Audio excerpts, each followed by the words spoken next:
Good afternoon, and welcome to our very first episode of Healthcare and You. I am your host, Dana Nichols, and the Executive Director at Medford Rehabilitation and Nursing Center. At Medford Rehab, we provide short-term skilled nursing and rehab, long-term care, hospice, and respite care to people throughout the state of Massachusetts. A handful of miles from Boston, Medford Rehab is located in the beautiful and historic city of Medford, Massachusetts. Today's topic from our experts is about transition of care. At the end of this episode, we hope you will be more knowledgeable about the different levels of care available to you and your loved ones, transition of care, and navigating these changes. So relax and learn. Joining me today is Jennifer Chen, Director of Membership at Massachusetts Senior Care. Good afternoon, Jen. Good afternoon. Thanks for having me. You're welcome. Also joining us is Eric St. Onge. He is a clinical social worker. Good afternoon, Eric. Good afternoon, Dana. Thank you. All right, let's get started. So what types of care are available to seniors in our communities? Jen? So Massachusetts has an array of services available for seniors. We have a national reputation for quality, and there are many types of services such as home care, nursing facility care, assisted living residence, rest home, continuing care, retirement communities, services like adult day health programs, adult foster care, congregate housing, and home-based services. That's a lot of available services. It is. And a lot of the services are geared towards providing services so people can remain in the community, but also feel comforted by having extra supports and resources so that they know where to look when things may change or if things seem that they're hard. It's also geared towards caregivers, so caregivers can find the help they need to provide resources and services for their loved ones. Okay, great. With all the options that you mentioned, how do you find the right level of care for you or your loved one? So I think educating and understanding the different types of services that are available is really important in order to find the different services available. So there are some short-term options, mid-term options, and then long-term care options as well. Great. And how we can do that at Mass Senior Care is we provide resources such as finding like an aging services access point, which is known as an ASAP. In the state, we have 26 different services, and they represent geographical areas as well. Okay, so what resources are there to help you make these types of decisions? So I think, like Jen said, the ASAPs really provide a guideline. First, kind of assessing where you're at, what your needs are, gaining an understanding of what not only is available, but what is needed. And then really kind of doing a checklist, per se, of what is the steps that you'll need to take. So involving your clinical care team, your primary caregiver, any social workers or community support services that you have to see what those services will be needed. And then you can start looking at some of those resources to making those contacts and having those contacts work with you and your treatment team, which is yourself, the individual in the community, and their family. Great. I know you mentioned when we were talking earlier, the other resources that are available are the Green Book and the new lifestyle resource guides. Where would you find those? So there's a great vast of information on the internet, and in most doctor's office, senior care centers, they do have these resource guides, and they look like magazines, so they're pamphlets that go through the continuum of care. So it goes through assisted living, rest homes, home health. So it gives you a whole bunch of information for your geographic location to continue the conversation with your care provider, but also to reach out, because I think one of the things that's very important when looking towards what services you're going to need is to educate yourself on what's available, but also the agencies that are providing those services. Right, and I think going to your physician, utilizing your case managers, going to your social workers is important, but also we'll be posting the website later for you for Massachusetts Senior Care, which is an amazing resource. So we have a lot of information about different care options, how to choose a facility, also how to locate nursing facilities, assisted livings, and also rest home facilities as well. Great. So what do you look for in these places? So when you're choosing a long-term care facility, or you're choosing a place to send your loved one, or a place for yourself, what are you looking for? So I think there are definitely many things that consumers are looking for when choosing a facility. But I think when we look at choosing a facility, these are things that you should note when you are visiting a facility. I think one of the biggest advice that I have for everybody is going out to make those personal visits, and you should call the facility, let them know that you want to schedule an appointment to receive a tour. And when you're at the tour, the things that you should look for are a comfortable environment, dining options, caring and attentive staff for residents. You should also see how the residents are. Are they well cared for? Are they content? And then also look at things like who's involved in the care planning process. Do they have an active residence council? What are the facility's visiting hours? So those types of information will definitely help a consumer or a family member make the best choice option out there for them. Now, I know that there is a nursing home checklist out there. Yes. So I love that checklist. I think it's an excellent resource.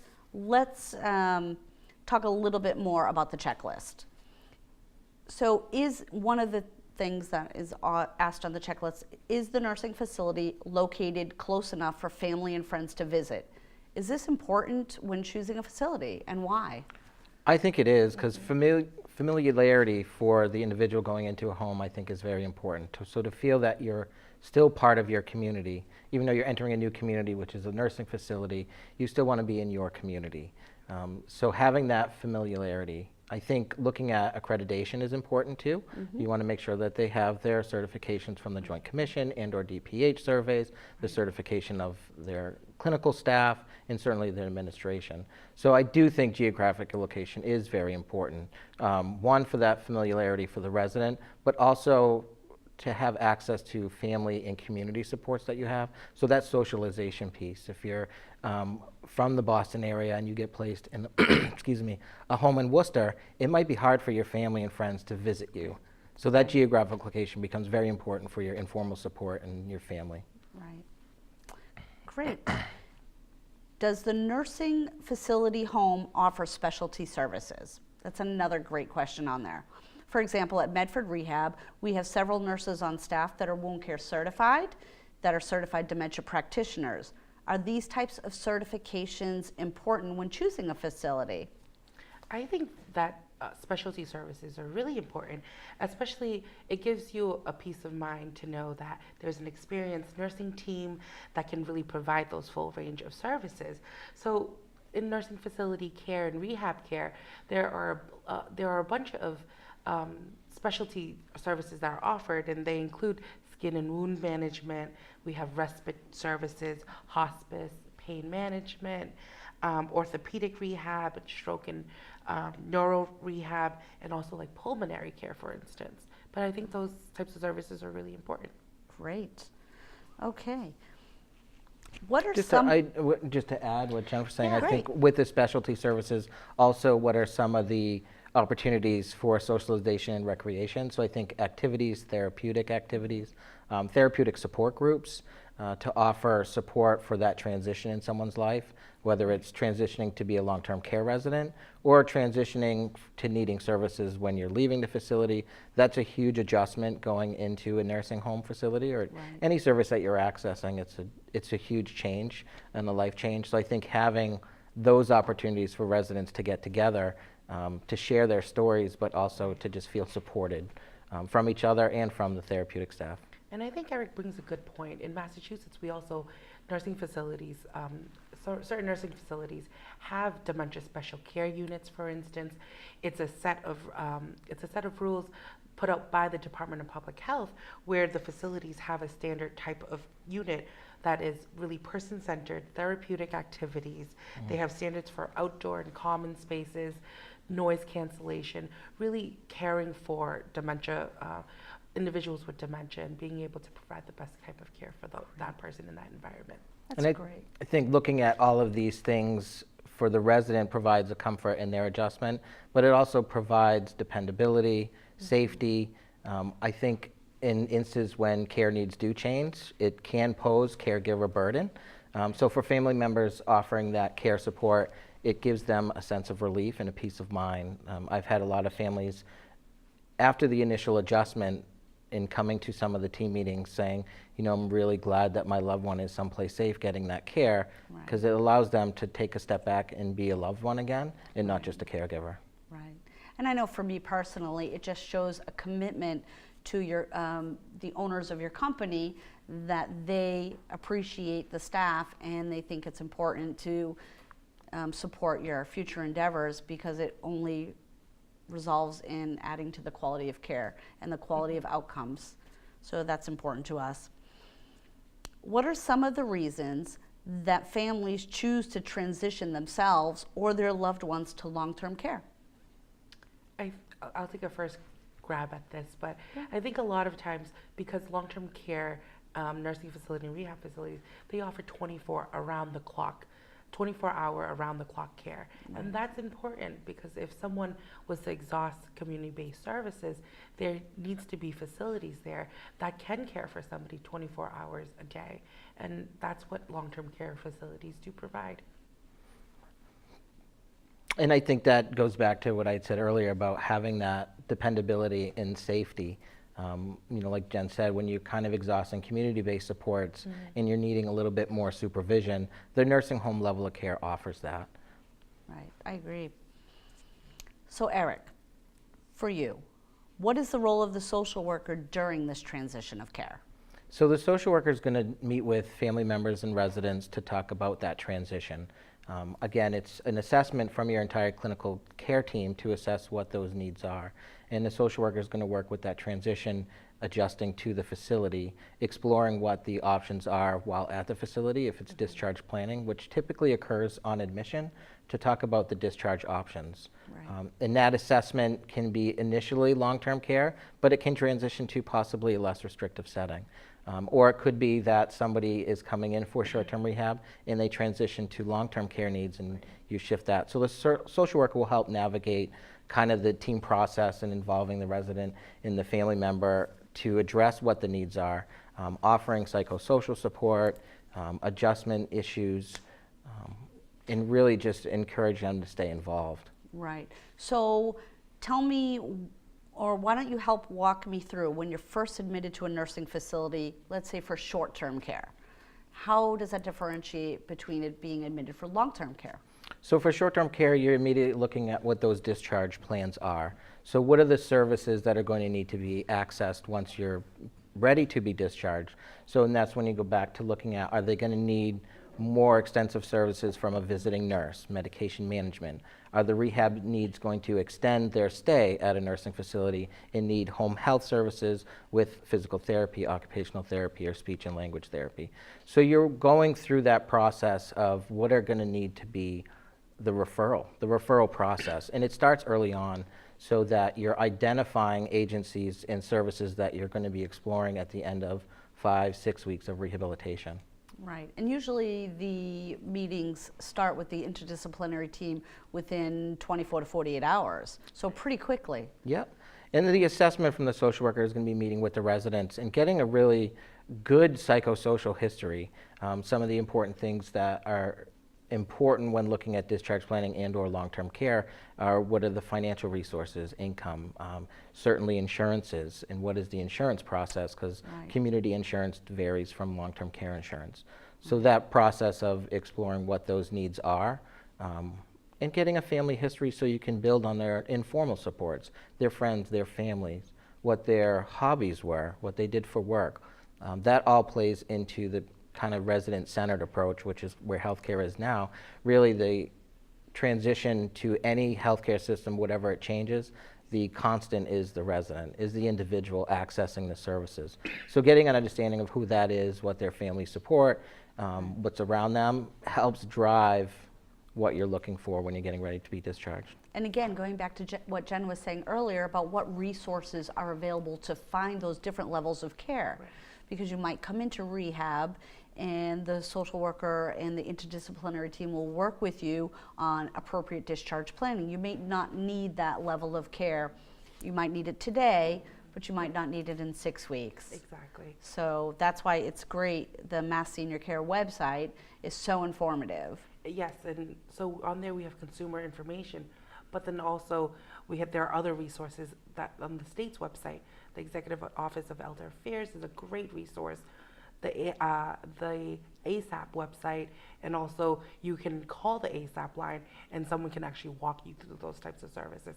It is very informative for consumers. That is great.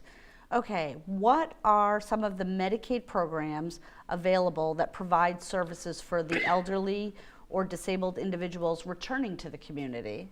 So I think, like Jen said, I think the websites and mass.gov is a really good one because it outlines them, and you can bullet the Medicaid programs. So the goal is really to have people remain in their communities, to access levels of care in a community setting and not a residential or facility setting. So Medicaid has developed several waiver programs. PACE is one of them, which is a program that's all-inclusive for elderly and or disabled people. In the MFP, which is now called Moving Forward Plan, it's formerly the Money Follows the Person program, in the ABI, the Acquired Brain Injury Program. And what they do is they gear long-term care needs or nursing home care needs established in the community. So there's two different waivers. There's a residential waiver, which is a group home setting, and that is staffed 24/7. So it's a 24 hours a day, 7 days a week, with staff to provide ADL care, meal prep, medication management, and it's in a smaller setting, typically 4 to 5 people, and it's a home setting. So they're houses or buildings that have independent rooms, so you have your own space with a shared living area and just 4 or 5 people, which is more of a community-based feeling than in a facility with 100+ beds. Right. There is a community waiver as well, which really beefs up services in a community setting. So it allows people to return to maybe a family member's home and or access the potential for an independent living environment with really intensive home services, up to close to 80 hours a week of Wow. home services. And this includes the adult day programs, your companionship, homemaker. So the waiver programs really gear what your care needs are, but to have that in a home-based community setting. All of these programs require a full clinical eligibility review and a full financial eligibility review, as it's a mass health program. So that process is continually having the care providers involved, so it's whatever setting they're in. It could be in a residential setting or a nursing facility, and working with that care team to transition to a less restrictive community setting. Absolutely. Jen, what services are available if you or your loved one decides to remain at home as long as possible? So there are a number of services available. Adult day health is a very popular option.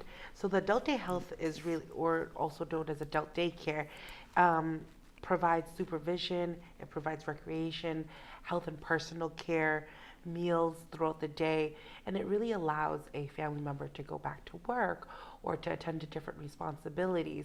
And for that period of time, usually there's transportation that picks up the elder at home, and then it drops them back off at their home from like 9 o'clock to 4 o'clock in the afternoon. And that type of service is really great, and that can be paid for privately or through the Mass Health program, kind of similar to what Eric has said. And then also some home-based services also that can help individuals live independently at home are like homemaking services. So it will help maintain the household function of like meal preparation, shopping, and providing personal care such as bathing and dressing. And then there's also home health services through a health and medical condition. So there's home health aides that can come and assist you with blood pressures and making sure that you're taking your medications. So there are definitely an array of services available for people who are looking to stay at home as well. Oh, that's nice. I think what's really good about these programs and community-based services, especially the VNAs and homemakers, is they really keep in touch with the primary care physician. Right. So Right. it's obtaining what the care needs are, assessing what those needs are, getting orders from the physician, but also relaying information. So if they're doing lab draws or they're doing vital signs, all that information gets relayed to a primary care. So when there is a change in care need, it's caught earlier than later. So if you go into an adult day health or you go into a nursing home, who's paying for all these services? So financing for long-term care is something I think is quite a challenge for people who are delved into it, because I think a large misconception is that Medicare will cover it, and Medicare only really covers short-term rehabilitative stay. So Medicare coverage or for Medicare beneficiaries who are over the age of 65 or disabled and has Medicare Part A benefits. And what it covers is skilled nursing or rehab services, but that only qualifies for up to 100 days of care. And Medicaid, which is the Mass Health program that we were talking about earlier, it's for individuals who've exhausted their own personal resources and require governmental assistance to help pay for nursing facility care. And to qualify for Mass Health benefits, an individual must have no more than $2,000 in assets, but that excludes a house, a car, personal belongings. In the case of a married couple, assets are divided equally, with the in-home spouse allowed to keep up to $109,560 in assets. So to be eligible for Mass Health benefits, an individual must go into one of the nursing needs or 2 additional nursing or adult assistance with daily living, which is the ADLs include eating, dressing, toileting. So you would qualify if you had 2 ADLs. And then in order for an individual who's applying for Mass Health, they must be screened by one of the ASAP providers as well before they're nursing facility eligible. Some of the other options that Eric actually touched upon earlier is long-term care insurance. Those are quite expensive, but if someone has a long-term care insurance plan, that can help pay for long-term care as well. And then lastly, it would be personal private pay resources. Okay, great. Jen, as we close for today, do you have any words of wisdom to give all those families undecided about what level of care to choose? I think education is key, and I think having a conversation, especially early on, with your family members about the type of care they wish to have, the different options that are out there, because I think more important than anything is respecting a person's choice and how they wish to be cared for in the future. So I think having a conversation early on about the reality of long-term care is very important. I agree with that. Eric, are there any resources you can give us to support the families and their loved ones if they make the decision to transition to another level of care? I think we've touched on quite a few of them, and I think Jen had mentioned to start the conversation early. Education and awareness, to have the conversation earlier on, and there's no age or a specific time and moment where, okay, you need to start planning for long-term care, but to have that education and information so that when needs do begin to change, you can start the process early. Even a year in advance, if you're thinking of possibly needing nursing home level of care in the future, to start that process. We talked about some of the magazines, and I'll just kind of flash them up. These are kind of what they look like. They're magazines, and they goes through every level of care. But contacting your ASAP or getting a hold of your primary care office and case managers in the community to look about what those resources are and how to access them, and ask the questions early. Several of the websites in mass.gov is a wide range of information, and you can click on any of the mass.gov bullets for resources for the elderly and disabled. I also think that there are resources on the Department of Public Health website as well. So nursing facilities, for instance, go through a survey, and I think you alluded to it earlier, but every facility in the state gets a survey from the Department of Public Health every 9 to 15 months. Those results are also on the Department of Public Health's website, so a consumer can go in to take a look at those survey results and what the findings were from the Department of Public Health surveyors. And then on the CMS website, they also have resources for things like Nursing Home Compare. There's a 5-star rating on that. And you can see anything from quality indicators to staffing, information about the survey process also on about the facility as well. So I think when you are looking at a facility, I think you look at it with a wider lens. You look at things such as environment and care, but you also look at quality indicators as well to help make that decision. Absolutely. And I think that with all of those resources and starting that conversation, it can help alleviate some of that overwhelming feeling. Right. It is overwhelming navigating the healthcare system and the level of care needs. So the more you access and speak to people and come up with an individualized plan for yourself, it does kind of ease that transition process. Great. Well, thank you for joining us today. Well, this wraps up today's discussion. We hope that collectively we have given you some insight and useful tools to assist you in navigating the healthcare system and transitions of care. We look forward to sharing a new and exciting topic with you again next month. This is Dana Nichols, and remember, this is Healthcare and You.